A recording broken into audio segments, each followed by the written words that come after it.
replacing your muscles every 3 months. So it's important that we're not inhibiting that in any ways.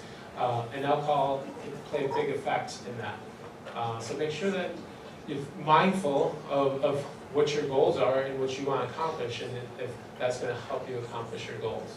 Okay. I think.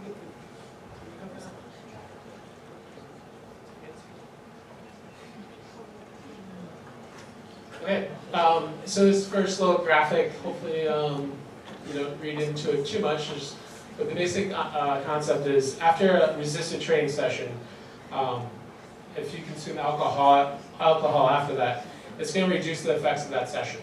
Okay, so the pathways that lead to anabolic processes, so building up of muscles, are shut down when you consume alcohol.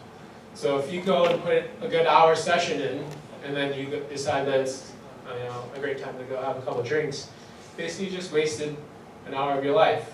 You put in all that work and it goes for naught. So let's think about that in terms of, once again, what are your goals with each workout, with each training session?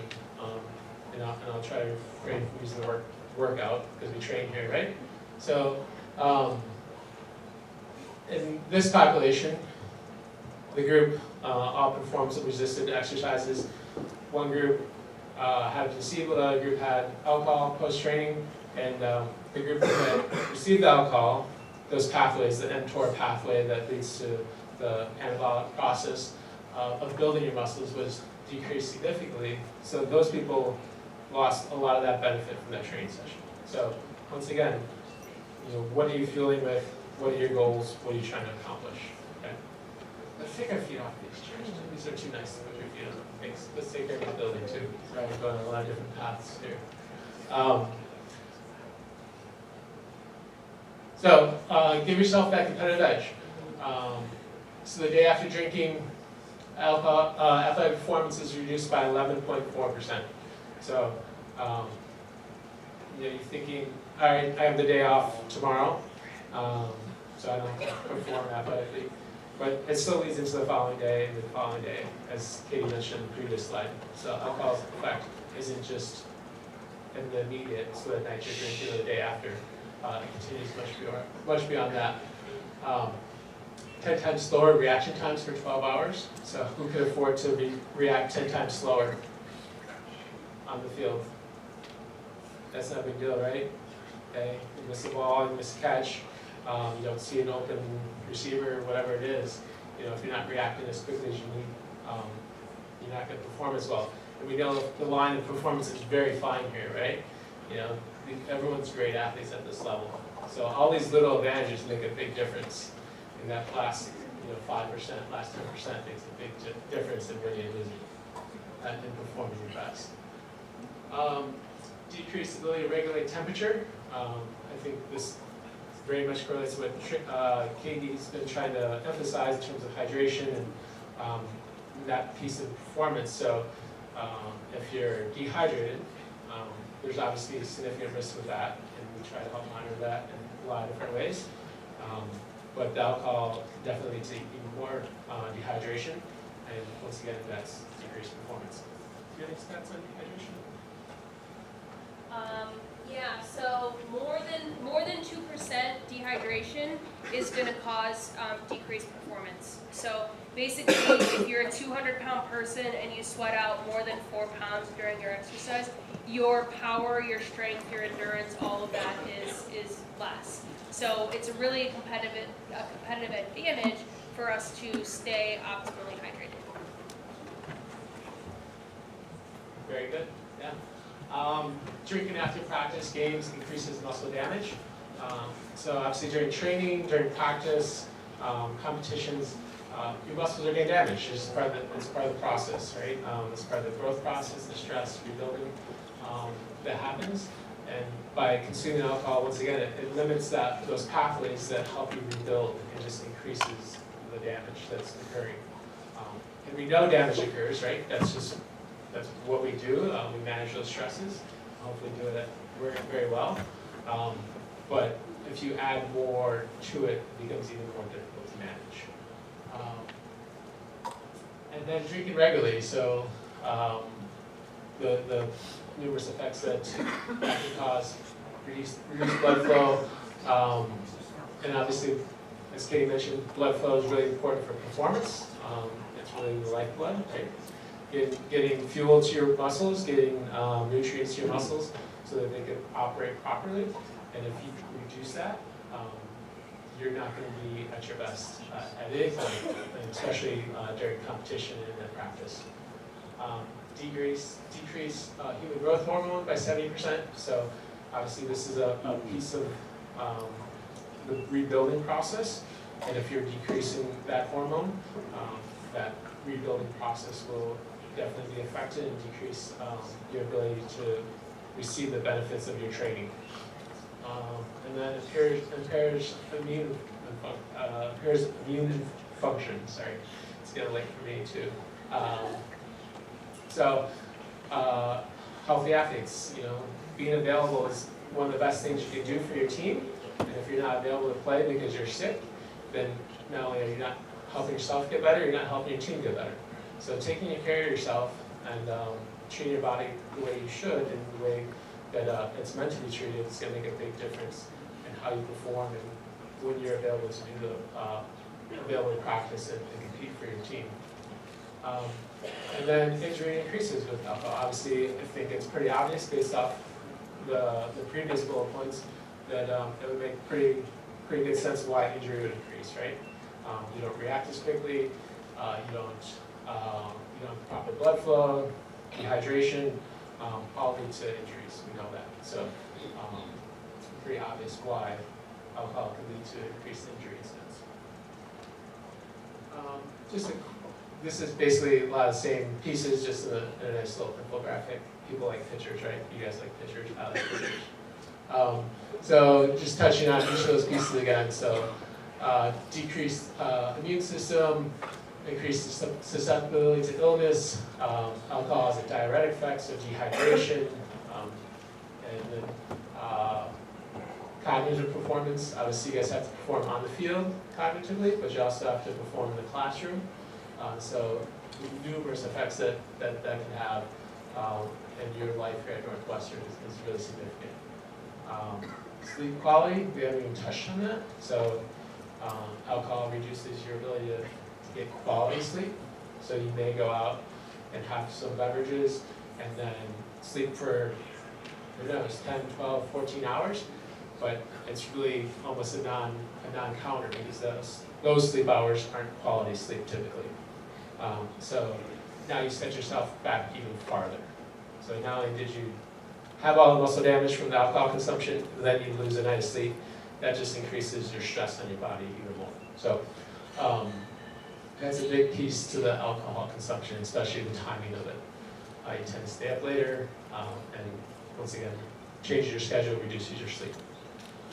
Alcohol reduces protein synthesis. We talked about that a few times, and then bone density is another piece with alcohol. So really important to understand all the different things that can happen in your body by consuming alcohol.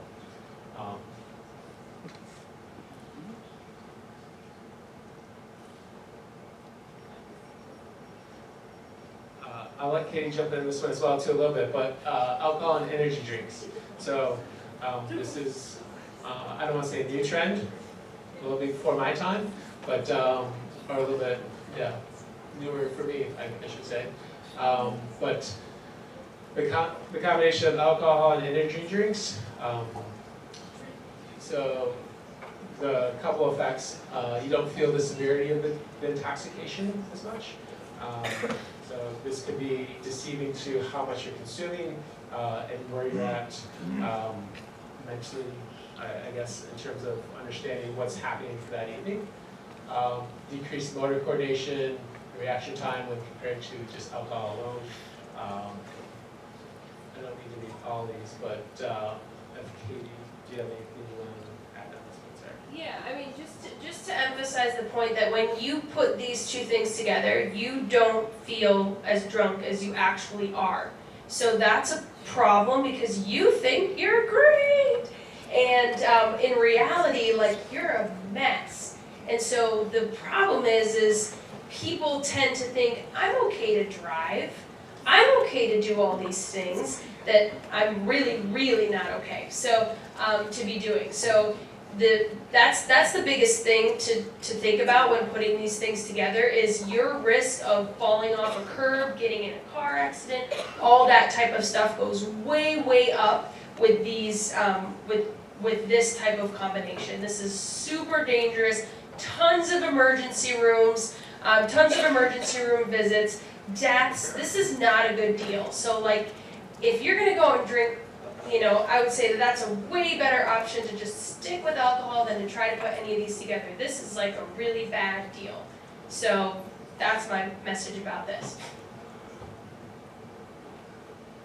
And then just planning ahead. So obviously you guys are college age students. If you're of age, you have the opportunity to legally drink in the state of Illinois, so that's 21. If you're under 21, it's obviously against the law, but we know that it can still happen, right? So plan ahead. Where are you going? Who are you going with? You know, what do you plan on drinking? When will you get home? So really having, just like you plan the rest of your days, it's okay to plan this as well to be as safe as possible. Share your training goals. So that may affect what you consume, what you do. Have someone hold you accountable can be a big piece of this, right? So if you share your training goals with your friends that you're going out with, you definitely have more influence on what that end goal or what that might turn out to be. Eat before and while you drink. So the food will slow down alcohol absorption, fills you up, kind of delays the similar effect, and then hopefully, yeah, any other things on the food section, yeah. Drink one at a time, so don't top off. So understand how much you're putting into your body. So if you have multiple drinks, you're drinking through various devices or implements. I don't know what you call that stuff anymore, but you lose track of what you're putting in your body and what you're consuming. So drink one at a time, and it's okay to put one down and walk away from it. You don't have to finish.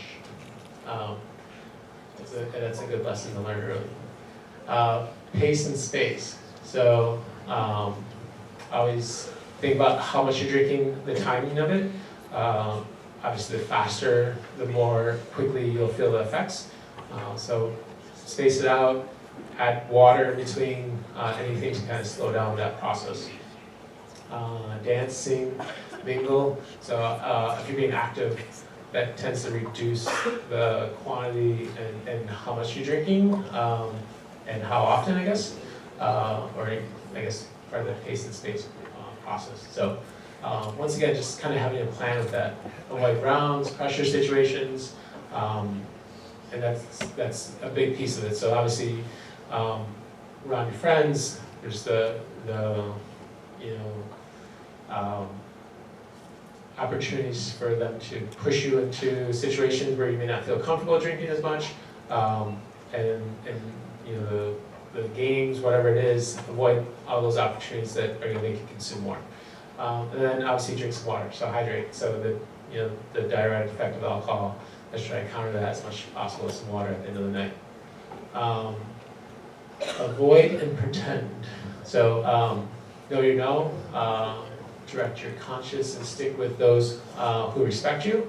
So once again, you know, it's really important to be safe and understanding that when you're consuming alcohol, you're not always of a clear mind and clear decisions. So be with people that can help you through those situations.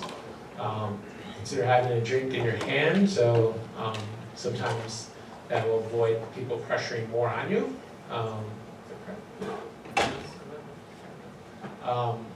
So allow you to still be in that social situation in a more comfortable place. Volunteer to be the designated driver.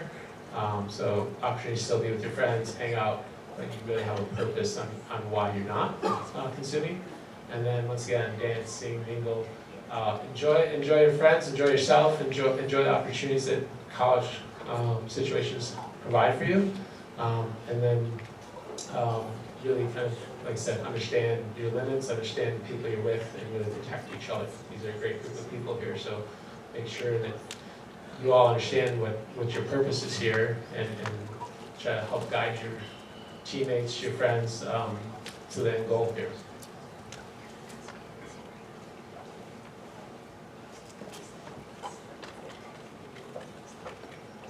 So, thanks for coming. Thanks for sticking with us till the end. I know some of you got a little sleepy, and we got a couple more announcements. Thank you, thank you. I have three very important things. Well, first off, thank you, Jason and Katie. You have two people who are the best in their respective fields choosing to be here with you. I don't think you all realize how lucky you are to have these two as a resource, so please make sure you're taking advantage of that. But the three quick things I have: one, tomorrow you're going to get an email with all this information and a survey. We want to make these better for you. Please let us know how you can do that. Two, on your way out, make sure you see me if you didn't sign in, and also don't kick the food as you go by. Pick it up, bring it to Katie, help her clean up. That would be wonderful.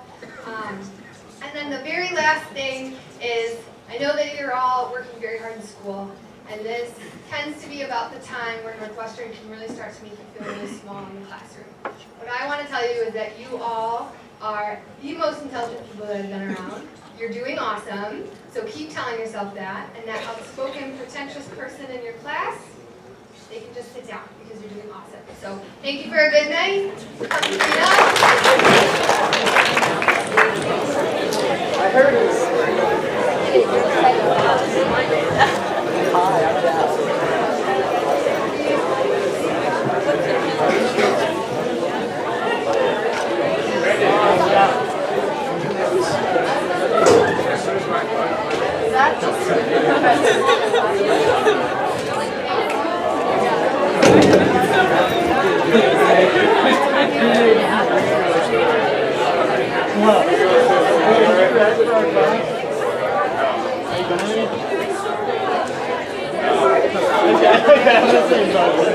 I like really go having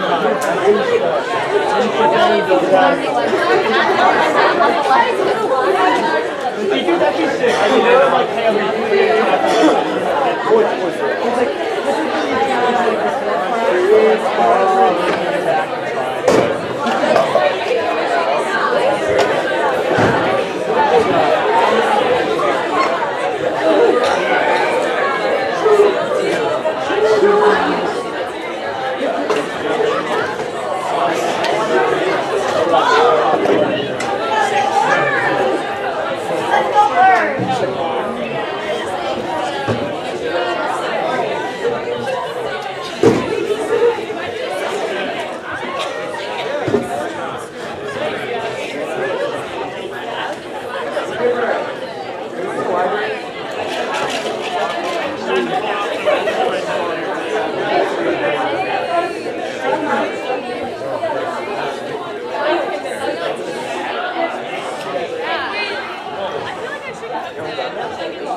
Are you sick? Do you need? I have.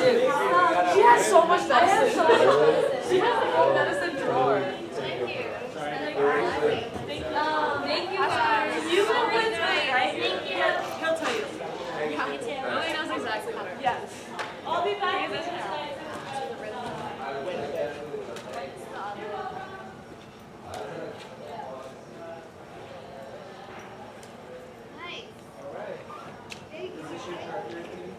What'd you say? No, actually, that was here. So this is the new Nicolette. Hannah's never been here. Good to see you.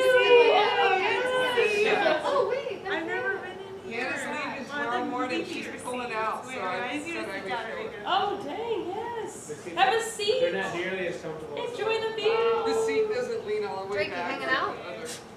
Wow. You spending an assignment? What does it do? Where we have time